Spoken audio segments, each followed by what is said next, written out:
Hi hello good morning friends, welcome back to our channel mom and me talks and it's me Sandhya. ఎలా ఉన్నారండి అందరూ? మేమైతే super గా ఉన్నాము అండ్ మీరందరూ కూడా సూపర్ సేవి ఊపర్ ఉండాలనే కోరుకుంటున్నాను.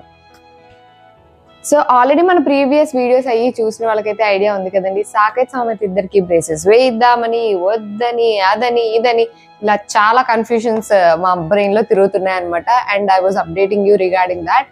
సో వాళ్ళకి క్రిస్ క్రాస్ పళ్ళు ఉన్నాయి, బ్రేసెస్ వేయిద్దాము అనుకున్నంత వరకు బాగానే ఉంది.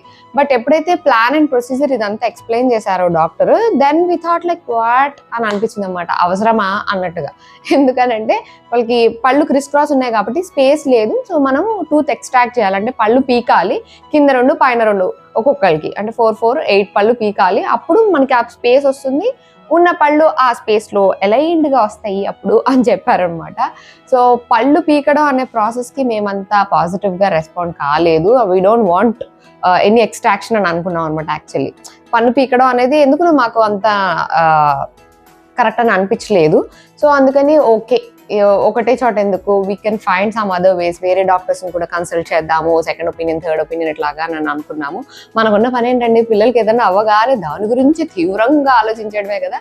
సో దాని గురించి కంప్లీట్ గా తెలుసుకొని నిజంగానే ఎక్స్ట్రాక్షన్ అవసరమా, is there any other alternative, ఇట్లాంటివన్నీ తెలుసుకోవడానికి ప్రయత్నించాం అనమాట. So almost I went to 3 doctors దగ్గరికి వెళ్ళాము. వాళ్ళని చూపించి వాళ్ళ పళ్ళు ఎలా ఉన్నాయి ఏంటి, ఒకవేళ వేయించాలి అని అనుకుంటే బ్రేసెస్ ఎట్లాంటివి వేయించాలి, ప్రాసెస్ ఏంటి, ఇదంతా కనుక్కున్నాము. సో ఈ ట్రెడిషనల్ మెథడ్ ఆఫ్ బ్రేసింగ్ కి వెళ్తే మనకి ఆబ్వియస్లీ మనకి extraction is the only option అన్నట్లుగా చెప్పారనమాట. బట్ ఇప్పుడు కొంచెం మనకి అప్డేట్వి కూడా వస్తున్నాయి, అంటే అప్డేటెడ్ థింగ్స్, లేకపోతే ఇందులో కూడా కొత్తవో మరేమో ఎప్పుడు వచ్చినాయో ఇవన్నీ నాకు తెలియదు. కానీ ఫైనల్లీ మేము ఇంకా ఒక డాక్టర్ దగ్గరికి వెళ్ళినప్పుడు, అంటే అక్కడ పాతింటి దగ్గర ఉన్నప్పుడు వెళ్ళే డాక్టర్ అనమాట, ఆయన దగ్గరికి వెళ్తే ఆయన ఒక డిఫరెంట్ ప్లాన్ ఇచ్చారనమాట. Then we thought okay, there is plan B. ఈ వే ఓన్లీ ఎక్స్ట్రాక్షనే కాకుండా మనకి ఇంకొక వే కూడా ఉంది అని తెలుసుకున్నాము. సో అదే మీ అందరికీ కూడా షేర్ చేయాలని అనుకున్నాను అనమాట. సో దట్ ఇన్ కేస్ మీరు కూడా ఇలాంటి ప్లాన్లో ఉన్న మీ పిల్లలకి కానీ మీకు కానీ కావాలి అని అనుకున్నా డెఫినెట్గా హెల్ప్ఫుల్ అవుతుంది. So let's get started.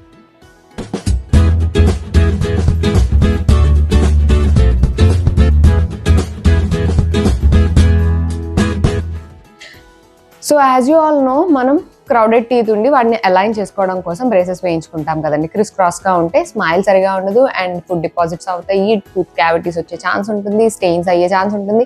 ఇట్లా ఓరల్ హైజీన్ మెయింటైన్ చేయడం కష్టమైపోతుంది. అందుకే మనం బేసిక్ గా బ్రేసెస్ కోసం వెళ్తుంటాం కదా. సో ఈ బ్రేసెస్ అనేవి చాలా యంగ్ ఏజ్ లో ఉన్నప్పుడు వేయించుకుంటే చాలా ఈజీగా సెట్ అవుతాయి అనమాట. మనం పెద్ద అయిన తర్వాత కన్నా కూడా, పెద్ద అయిన తర్వాత ఏంటంటే బోన్స్ ఇవన్నీ, జా లైన్స్ ఇవన్నీ కూడా స్ట్రాంగ్ అయిపోతాయి కదా. సో దెన్ అది చాలా టైం పడుతుంది అనమాట. అండ్ దానికి డిఫరెంట్ ప్రొసీజర్స్ ఉంటాయి. పిల్లల విషయంలో ఏంటంటే దే ఆర్ స్టిల్ యంగ్, వాళ్ళ బోన్స్ ఇంకా అడ్జస్టింగ్ స్టేజ్ లోనే ఉంటాయి, ఇంకా గ్రోయింగ్ స్టేజ్ లోనే ఉంటాయి. కాబట్టి వాటిని కొంచెం మనము మనకు కావాల్సినట్టుగా మార్చుకునే ఛాన్స్ అయితే ఉంటుంది అని. సో ఇంకా ఎర్లీగా స్టార్ట్ అయితే ఇంకా ఎర్లీగా వెళ్ళిపోవచ్చు డెంటిస్ట్ దగ్గరికి. అన్ని మిల్క్ టీత్ అన్ని ఊడిపోయి పర్మనెంట్ టీత్ వచ్చేసి ఎలా వచ్చినాయి ఏంటి అన్నది చూసుకొని ఇంకా ఎర్లీగా కూడా వెళ్ళొచ్చు డెంటిస్ట్ దగ్గరికి. మేము ఇప్పుడు సాకేత్ సామత్ 15 years old, అంటే 16 రన్నింగ్. ఈ నవంబర్కి వాళ్ళకి 16 కంప్లీట్ అవుతాయి అనమాట. సో ఇప్పుడు తీసుకువెళ్ళాము. సో డాక్టర్ చూసి అంతా అయితే చెప్పారు. యాక్చువల్గా వాళ్ళ ఫేస్ ఎలా ఉంది, వాళ్ళ ఫీచర్స్ ఎలా ఉన్నాయి, ఇవన్నీ కూడా అనలైజ్ చేశారనమాట డాక్టర్. అంటే ఆ ప్రొసీజర్ కానీ, ద వే ఆఫ్ ఎక్స్ప్లెనేషన్ కానీ అవన్నీ కూడా నాకు బాగా నచ్చినాయి అనమాట. బేసిక్గా ఏం చెప్పారంటే సాకేత్ సామత్ ఇద్దరిని చూసి మొత్తం అన్ని రకాల ఫొటోస్ ఇవన్నీ కూడా తీసుకున్నారు. Right profile, left profiles, front నుంచి ఎలా ఉంది ఇవన్నీ కూడా చూసారనమాట. సో అంతా అనలైజ్ చేసిన తర్వాత ఎక్స్రే, స్కానింగ్స్ ఇవన్నీ అయిన తర్వాత డాక్టర్ అనలైజ్ చేసి మాకు చెప్పిన ప్లాన్ ఏంటంటే, యాక్చువల్గా వీళ్ళిద్దరు ఫేసెస్ చూస్తే వీళ్ళ ఫేస్లో నోస్ చాలా ప్రామినెంట్ గా ఉంది. ఆయన చూడగానే అన్నారన్నమాట, ఇద్దరి కొంచెం హ్యాండ్సమ్ ఫేసెస్, ఇద్దరు చాలా హ్యాండ్సమ్ గా ఉన్నారు. వాళ్ళకి అంత ఇట్లా ఎత్తు పళ్ళు ఉన్నట్టుగానో లేకపోతే మరీ ఆడ్ గా ఉన్నట్టుగానో అట్లా లేదు స్మైల్ చేస్తే. ఎందుకు అనంటే వాళ్ళ ప్రొఫైల్ సైడ్ యాంగిల్లో చూస్తే నోస్ చాలా ప్రామినెంట్ గా ఉందన్నమాట వాళ్ళది. సో వాళ్ళ ఫేస్ లోని ప్రామినెంట్ ఫీచర్ ఏదన్నా ఉందంటే అది nose. They got a very sharp nose. So ఆ షార్ప్ నోస్ వల్ల, అండ్ వాళ్ళ ఫేస్ కూడా ఇట్లా కొంచెం పొడుగ్గా ఉంటుంది కదా, సన్నగా పొడుగ్గా ఉంటుంది. షార్ప్ నోస్ వల్ల వాళ్ళకి పళ్ళు ఇప్పుడు ఎలా అయితే ఉన్నాయో అవంత ఆడ్గా కనిపించట్లేదు. బట్ ఎప్పుడైతే మనం ఎక్స్ట్రాక్షన్కి వెళ్ళామో, అంటే ఇప్పుడు వాళ్ళే కొంచెం చూసుకుంటే యాక్చువల్గా వాళ్ళే కొద్దిగా ఎత్తుగానే ఉన్నాయి పళ్ళు. బట్ వాళ్ళ ఫేస్ అలా ఉండేసరికి, వాళ్ళ నోస్ అండ్ వాళ్ళ ఫేస్ ఫీచర్స్ అన్ని అలా ఉండేసరికి వాళ్ళకి ఎత్తుపల్లులా కనిపించట్లేదు. డాక్టర్ అదే చెప్పారన్నమాట, వీళ్ళకి చాలా మంచి ఫీచర్స్ ఉండి హ్యాండ్సమ్గా ఉన్నాయి ఫేసెస్. మనము ఇవే పళ్ళు వేరే వాళ్ళకి, అంటే ఇంకొంచెం ఫీచర్స్ వేరేగా ఉన్న వాళ్ళకి ఎవరికైనా ఇవే అలైన్మెంట్ ఇలాగే పళ్ళు ఉంటే వాళ్ళకి చాలా ఆడ్గా ఎత్తుపళ్ళులా కనిపించే ఛాన్స్ ఉంటుంది. ఎందుకంటే అంటే ఫేస్ ఫీచర్ని బట్టి కదా, ఇలా కోల ఫేస్ ఉందా, ఇట్లా మనకి ఇలా ఉంటుంది కదా ఫేస్. సో అలా ఉన్న వాళ్ళకి ఎత్తుగా ఉన్న అంత కనిపిస్తుంది అనమాట. కొంతమందికి తప్పటి నోస్ ఉండి, లేకపోతే ఫేస్ కొంచెం లోపలికి ఉండడం, రౌండ్ ఫేస్ ఉండడం, ఇట్లాంటి వాళ్ళకు ఉంటే ఆ పళ్ళు చాలా ఎత్తుగా ఇంకొంచెం ఆడ్గా కనిపించే ఛాన్స్ ఉండేది. వీళ్ళకి అంత ఆడ్గా కనిపించకపోవడానికి గల కారణం వాళ్ళ nose and face features. So వేరే వాళ్ళకు ఉంటే చాలా ఆడ్గా కనిపించాయి, వీళ్ళకి అంతలా కనిపించట్లేదు అని చెప్పారు. అండ్ అలాగే ఆ ఫేస్ ఫీచర్కి తగ్గట్టుగానే మన టీత్ అలైన్మెంట్ కూడా చేసుకోవాలి. అంటే మనం ఇప్పుడు ఫేస్ ఇలా ఉందనుకోండి కావాలగా, ఎప్పుడైతే ఈ ఎక్స్ట్రాక్షన్ చేసేసి ఈ పళ్ళని మనం అడ్జస్ట్ చేసామో ఆటోమేటిక్గా ఆ స్పేస్లోకి ఈ పళ్ళన్నీ వెళ్తాయి కాబట్టి మౌత్ అనేది ఇంకొంచెం లోపలికి వెళ్తుంది అంటే ఇట్లా, అంటే టీత్ ఇంకొంచెం లోపలికి వెళ్తుంది. ఆబ్వియస్లీ వెనక ప్లేస్ అయింది, సో వీటిని అన్నింటిని అలైన్ చేయాలి కాబట్టి ఇవి కొంచెం లోపలికి మూవ్ అవుతాయి అనమాట. లోవర్ జా అండ్ అప్పర్ జాలో ఉన్న టీత్ అంతా ఇట్లా లోపలికి మూవ్ అవుతాయి.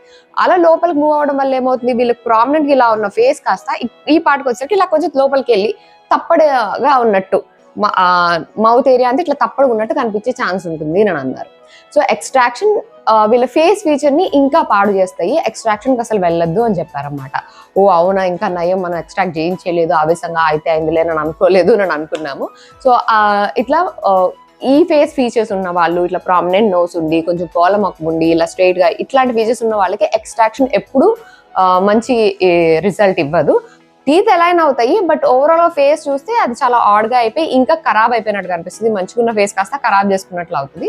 మనం ఆస్థెటిక్ గా కూడా చూసుకోవాలి కదా, అట్లాంటి అది దట్స్ నాట్ రికమెండెడ్ అని చెప్పారన్నమాట. అండ్ ఇప్పుడు ఏం చేద్దాం వీళ్ళకి అని అంటే ఎస్ఎల్బి సెల్ఫ్ లైగేటెడ్ బ్రేసెస్ అని ఉంటాయట, అవి వేయచ్చు వీళ్ళకి అని చెప్పారనమాట. అవేంటంటే మనకి ఇంతకు ముందు నేను చెప్పాను కదండి, బ్రేసెస్ అంటే ఇలాగా వేసి దానికి అంతా ఒక రబ్బర్ లైనింగ్ లాగా వస్తాయి అనమాట. ప్రతి దానికి ఆ రబ్బర్ లైనింగ్ లాంటివి మార్చుకుంటూ ఉండాలి. అవి నార్మల్ ట్రెడిషనల్ బ్రేసెస్ అనమాట. అందులోనే లేదు రబ్బర్ లైనింగ్ కాదు అని అనుకుంటే కొంచెం సెల్ఫ్ గా కనిపించే డైమండ్ బ్రేసెస్ లాంటివి వేయచ్చు అని కూడా చెప్పాను కదండి ఇంతకుముందు.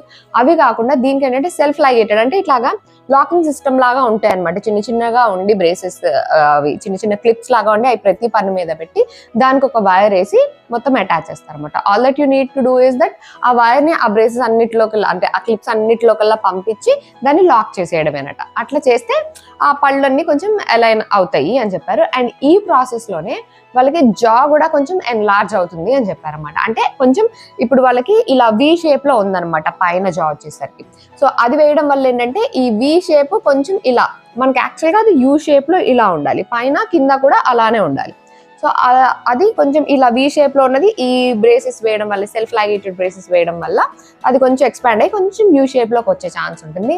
ఎందుకు అనంటే స్టిల్ దే ఆర్ యంగ్ కాబట్టి. అదే ఇది మనం కంప్లీట్లీ గ్రోన్ అప్స్ కోసం అనంటే ఇది అంత పాజిటివ్ రిజల్ట్స్ ఇవ్వకపోవచ్చు. బట్ వీళ్ళు ఇంకా కిడ్స్ కాబట్టి, వీళ్ళకి ఇంకా గ్రోయింగ్ స్టేజ్ లోనే ఉన్నారు కాబట్టి వీళ్ళకి అది వర్కౌట్ అయ్యే ఛాన్స్ ఉంది అని చెప్పారు. సో ఆ బ్రేసెస్ వేస్తే ఏంటంటే వీళ్ళకి ఇప్పుడు పళ్ళు ఎక్స్ట్రాక్ట్ చేయాల్సిన అవసరం లేదని చెప్పారు. ఉన్న వాటికి మనం బ్రేసెస్ వేసుకోవచ్చు అని చెప్పారు. But of course it will take time as usual గా. ఈ టైం కూడా ఏంటంటే ఒక 1.5 years అంటే 14 months వరకు అన్నట్టుగా చెప్పారు. 14 months వరకు వాళ్ళు ఈ బ్రేసెస్ పైనే ఉండాలి. తర్వాత ఈ పళ్ళన్నీ మనకి స్పేస్ అంటే ప్లేస్ మారుతాయి కదా, వాటికి ఒరిజినల్ గా అవి వచ్చిన ప్లేస్ నుంచి కాకుండా మనం మూవ్ చేస్తున్నాం కదా, సో అక్కడ ఉన్న గమ్స్ ని కూడా వాళ్ళు స్ట్రెంథన్ చేయాలంట. అండ్ జా కూడా ఎన్లార్జ్ అవుతుంది కాబట్టి ఆ గమ్స్ ని, జా లైన్ అదంతా స్ట్రెంథన్ చేయాల్సి ఉంటుంది. సో దానికోసం సమ్ లేజర్ ట్రీట్మెంట్ లాంటిది చేస్తారట గమ్స్ కి, not for the teeth. So ముందు పళ్ళు అన్ని లైన్ లో, అదే మనకి లైన్ లోకి అలైన్మెంట్ చేసుకున్న తర్వాత గమ్ స్ట్రెంథనింగ్ ఒక లేజర్ ట్రీట్మెంట్ లాగా ఇచ్చి తర్వాత ఇట్లా అలైనర్స్ లాంటివి ఇస్తారంట, రీటైనర్స్ లాంటివి. సో ఇది ప్రాసెస్ అని చెప్పారు. బ్రేసెస్ అయితే 2 years వరకు ఉండక్కర్లేదు కానీ 14 months అయితే ఉండాలి. ఆ తర్వాత will go for this laser treatment and then for the retainers అన్నట్టుగా చెప్పారు. సో ఇది ప్రాసెస్. ఇది కూడా ఆల్మోస్ట్ ఈ అన్ని స్టెప్స్ వైజ్ అయ్యేసరికి 2 years అయితే 2 years అయితే టైం పట్టచ్చు అనే చెప్పారు. బట్ ఓన్లీ థింగ్ ఏంటంటే, ద పాజిటివ్ థింగ్ ఏంటంటే దీనిలో మనకి ఎక్స్ట్రాక్షన్ లేదు. సో అదే జా ఎన్లార్జ్మెంట్ అయ్యి ఈ టీత్ అలైన్ అవుతుంది అని చెప్పారనమాట. So we were very happy, okay ఎక్స్ట్రాక్షన్కి వెళ్ళట్లేదు అని అయితే అనుకున్నాము.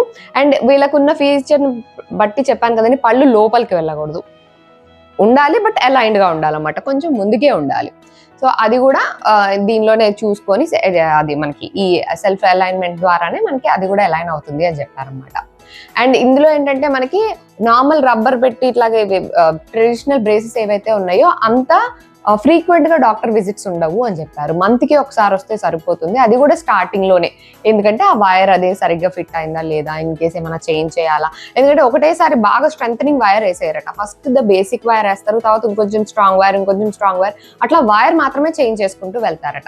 లేకపోతే ఒక్కొక్క బ్రేసెస్ కి ఇలాగా టై చేసుకుంటూ వెళ్ళాలి కదా, అట్లాంటి ప్రాసెస్ ఏమి ఉండదు. ఆల్రెడీ ఇవన్నీ క్లిప్స్ లాగా ఉంటాయి. So you just need to ఆ వైర్ అందులోకి పంపించి లాక్ చేసేయడమే అంతే. సో అది ఎక్కువ టైం పట్టదు అండ్ మంత్ కి ఒకసారి వస్తే సరిపోతుంది అని చెప్పారన్నమాట. అంత ఫ్రీక్వెంట్ గా కూడా వచ్చేది ఏమి ఉండదు అన్నట్టుగా చెప్పారు. అది కూడా స్టార్టింగ్ మంత్స్ లోనే ఎవ్రీ మంత్ రావాల్సి ఉంటుందంట. సో ఈ ప్రాసెస్ అంతా విన్న తర్వాత ఓకే అంతా బాగానే ఉంది అనుకున్నాను. And coming to the budget, దీనికి బడ్జెట్ విషయానికి వచ్చేసి దీనికి డిఫరెంట్ గా ఇచ్చారన్నమాట. ఫస్ట్ ఈ బ్రేసెస్ కి ఎంత అవుతుంది, లేజర్ ట్రీట్మెంట్ కి ఎంత అవుతుంది, అండ్ ద ఇన్విజిలెన్స్ ఆర్ రిటైనర్స్ వాటికి ఎంత అవుతుంది అన్నది విడివిడిగా ఇచ్చారన్నమాట. సో ఈ సెల్ఫ్ లైగేటెడ్ బ్రేసెస్కి ఏంటంటే ఆల్మోస్ట్ 70,000 దాకా అవుతుంది.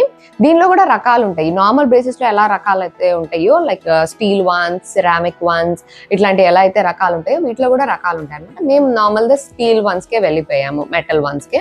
సిరామిక్ వన్స్కి వెళ్ళాయి. సిరామిక్ వన్స్కి స్టీల్ దానికి తేడా ఏంటంటే ఓన్లీ లుక్ వైజ్ అంతే. చూడ్డానికి సిరామిక్ కనపడకుండా ఉంటాయి, ఓన్లీ ఆ స్టీల్ వైర్ ఒకటే కనిపిస్తుంది. ఆ క్లిప్స్ లాంటివి కనిపించవు, అవి పీత్ కలర్ లోనే ఉంటాయి కాబట్టి సిరామిక్ లో ఉన్న అడ్వాంటేజ్ అంట. యాక్చువల్ గా చెప్పుకుంటే సిరామిక్ ఇంకొంచెం ఎక్కువ టైం తీసుకునే ఛాన్స్ ఉందంట. సో ఎందుకు వచ్చింది వద్దులే, మేము we're already prepare for the metal ones కాబట్టి మెటల్ వనే అనుకున్నాం. అండ్ అలాగే ఇన్విజిలెంట్ ఆప్షన్ కూడా ఉంది దీంట్లో కూడా. ఇన్విజిలెంట్ ఆప్షన్ కూడా చెప్పారు. బట్ ఇన్విజిలెంట్ ఆప్షన్ ఏంటంటే పిల్లలు కంటిన్యూగా ఉంచుకోవాలన్నమాట దాన్ని. అది ఏంటంటే తీసి పెట్టి ఇలా అయినప్పుడు దాని ప్రాసెస్ కొంచెం స్లో డౌన్ అవుతుందట. కంపారిటివ్లీ మెటల్ బ్రేసెస్ కన్నా ఈ ఇన్విజిలెంట్ దానికి ఇంకా ఎక్కువ టైం పడుతుంది అని చెప్పారు. ఆబ్వియస్లీ బడ్జెట్ కూడా చాలా ఎక్కువ, అది ఆల్మోస్ట్ 1.8 lakhs అట్లా అవుతుంది ఒక్కొక్కరికి అని చెప్పారు. సో ఆబ్వియస్లీ బడ్జెట్ కూడా ఎక్కువ కాబట్టి టైం కూడా ఎక్కువ పడుతుందట. ద ఓన్లీ థింగ్ ఏంటంటే కనిపించకుండా ఉంటాయి అని చెప్పి అంతే.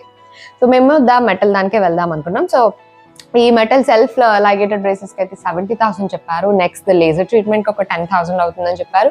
అండ్ దెన్ మళ్ళీ ఇన్విజిలెంట్ వాటికి ఒక 10,000 అవుతుందని చెప్పారనమాట.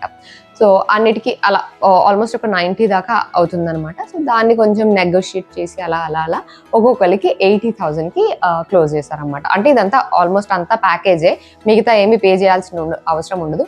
ఇన్ కేస్ వేరే పళ్ళకి ఏమన్నా అంటే వేరే వాటికి ఏదన్నా టూత్ డికేస్ కానీ, రూట్ కెనాల్స్ కానీ ఇట్లాంటివి ఏమన్నా అయితే వాటికి ఛార్జెస్ ఉంటాయి. కానీ ఈ ప్రాసెస్ లో మొత్తం హోల్ అండ్ సోల్ గా మనము పే చేసేస్తాం అనమాట. సో మిగతా ప్రాసెస్కి ఏంటి మళ్ళీ ఇంత అనేమి ఉండదు. దీన్ని కావాలంటే మొత్తం ఒకసారి పే చేసుకోవచ్చు, లేదా మంత్లీ విజిట్ చేసేటప్పుడు పే చేసుకోవచ్చు, ఇన్స్టాల్మెంట్స్ లాగా అంటే టర్మ్ వైజ్ లాగా అలా కూడా పే చేసుకోవచ్చు అని చెప్పారు. సో ఓవరాల్ గా అయితే ఒక్కొక్కరికి 80,000 అయితే అవుతుంది అనమాట. ఇది సరే ఓకే ఎక్స్ట్రాక్షన్ లేకుండా కదా అని చెప్పి we wanted to go with this only, ఇలాగే వెళ్దాము అని అనుకున్నాము. సో బ్రేసెస్ వేయించాలి అని అన్నప్పుడు మాకు పెద్దగా ఐడియా లేదు కదా, వీఆర్ లైక్ ఇప్పుడు కొత్తగా దీని గురించి తెలుసుకుంటున్నాం కాబట్టి చాలా క్వశ్చన్సే ఉన్నాయి మాకు కూడాను. సో అందుకే చాలా డాక్టర్స్ని తిరిగి అన్ని కనుక్కొని ఇవన్నీ చేసుకొని వచ్చాం అనమాట. అండ్ మన సబ్స్క్రైబర్స్ చాలా మంది కూడా నాకు మెయిల్ చేశారు. సో మెయిల్ చేసి వాళ్ళ పిల్లలకి వాళ్ళు ఎలా వేయించారు ఏంటి అన్న ఇన్పుట్స్ అన్ని కూడా ఇచ్చారనమాట. సో వాళ్ళందరికీ కూడా థ్యాంక్ యూ అండి. ఆల్మోస్ట్ 3 అనుకుంటా మెయిల్ చేశారు. మీ 3కి కూడా థ్యాంక్ యూ సో మచ్ అండి. సాకేత్ సౌమిత్ మీద ఉన్న కన్సర్న్ తో నాకు కొంచెం హెల్ప్ అవ్వాలి అని మీ ఎక్స్పీరియన్స్ ని ఎట్లాంటివి ఉంటాయి ఏంటి ఇవన్నీ నాకు షేర్ చేసినందుకు థ్యాంక్ యూ సో మచ్ అండి. మీ ఇన్పుట్స్ చాలా హెల్ప్ అవుతాయని నేను డాక్టర్ని ఇంకా అడగడానికి, లేదు ఇదే కాదు ఇంకా వేరే ఆప్షన్స్ కూడా ఉంటాయని నేను ఎక్స్ప్లోర్ చేసి ఈ ప్రాసెస్ కి ఫిక్స్ అవ్వడానికి చాలా హెల్ప్ అయింది. So thank you so much అండి. సో మొత్తానికి బ్రేసెస్ అయితే ఎస్ మళ్ళీ బ్రేసెస్ వేస్తున్నాం, ఒకసారి వేస్తున్నాం ఒకసారి వద్దు ఒకసారి వేస్తున్నాం అనుకుంటూ ఇట్లా బేజా ఫ్రై అయిపోయింది అనమాట మైండ్ అంతా.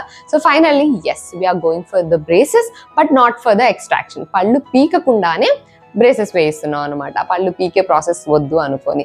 అఫ్ కోర్స్ ఈ హాస్పిటల్ కొంచెం దూరము, వీ హ్యావ్ టు ట్రావెల్, ఈ అన్నిటినీ కూడా కన్సిడర్ చేసుకుని పర్వాలేదు పళ్ళు పీకకుండా ఉండేదే కావాలంటే నేను ట్రావెల్ చేస్తానని అనుకొని కొంచెం దూరం అయినా సరే వీ ఆప్టెడ్ ఫర్ దిస్ అనమాట.